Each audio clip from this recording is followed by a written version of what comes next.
আশ্ৰয় কবি হীৰেণ ভট্টাচাৰ্য আবৃত্তি অমৃত। এদিন ৰাতি মই এখন নতুন দেশলৈ গৈছিলোঁ।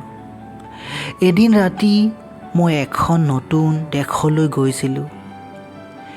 সেই দেশৰ হৃদয়জুৰি আছিল তাৰকাখচিত উজ্জ্বল নীলা এখন পতাকা।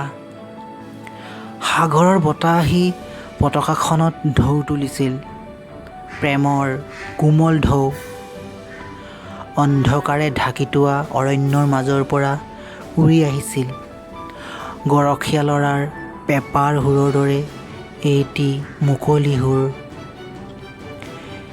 সেই সুৰ শুনি আহত পহুৰ দৰে মই লৰি পলাই আহিছিলোঁ মোৰ দেশলৈ।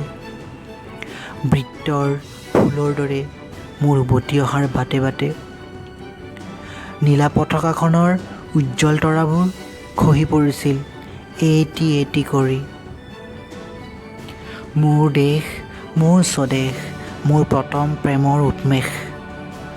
তোৰ হাতখৰি যেন হাতোখন নদী, প্ৰেমৰ কি যে গভীৰ সহানুভূতি। তাক মই কিদৰে পাহৰিম।